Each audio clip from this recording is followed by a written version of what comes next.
Lebih baik mana? Toleransi antar agama atau intraagama? Tapi sebenarnya kalau aku ditanya ya, lebih parah mana toleransi antar umat beragama atau intra umat beragama? Kalau aku memilih intra umat beragama yang harus lebih diperbaiki. Karena sebenarnya akan lebih mudah kita bertoleransi dengan orang-orang Katolik, Kristen bagi orang Muslim ketimbang bertoleransi dengan orang-orang Muslim sendiri nih.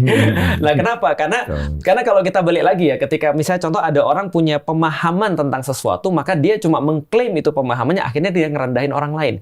Padahal di dalam Al-Quran yang sudah pasti adalah ada dua dosa yang menghalangi manusia dari keimanan. Satu adalah dalam bahasa Inggris ya, ignorance, yang kedua arrogance.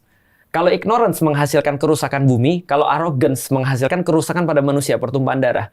Artinya balik lagi, kalau agama adalah menurutku ya, sebuah cara untuk mengangkat cara berpikir manusia, maka sebaliknya anarkisme atau merendahkan orang lain tadi, berujung pada menumpahkan darah ataupun kekerasan, itu adalah hasil daripada kebodohan.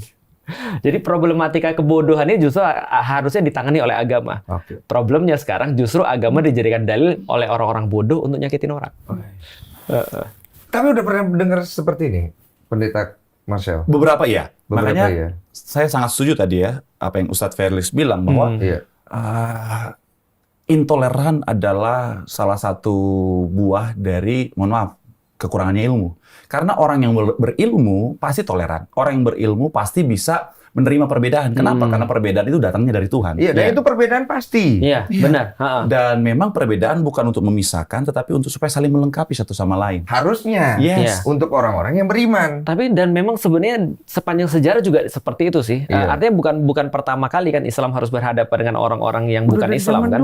Dari zaman dulu. Bahkan aku baca terakhir itu ketika di 100 tahun pertama Islam, ketika mereka menguasai hampir seluruh Levant atau Syam itu yang dipimpin itu 70% bukan Muslim. Oh, malah umat lain. Umat lain. Karena kan pada saat itu ketika tahun 600-an itu hampir semua Romawi itu adalah Kristen sebenarnya. Jadi 60-70% yang dipimpin oleh Khulafaur Rasyidin itu adalah justru orang-orang yang bukan Muslim. Artinya itu pernah terjadi gitu maksudnya, dan fine, baik-baik aja, semua menerima. Nah cuman sekarang aneh banget gitu kan ya, bahkan ketika kita mayoritas kita nggak bisa menunjukkan sesuatu yang seharusnya ditunjukkan oleh seorang Muslim yang dulu minoritas, gitu maksudnya.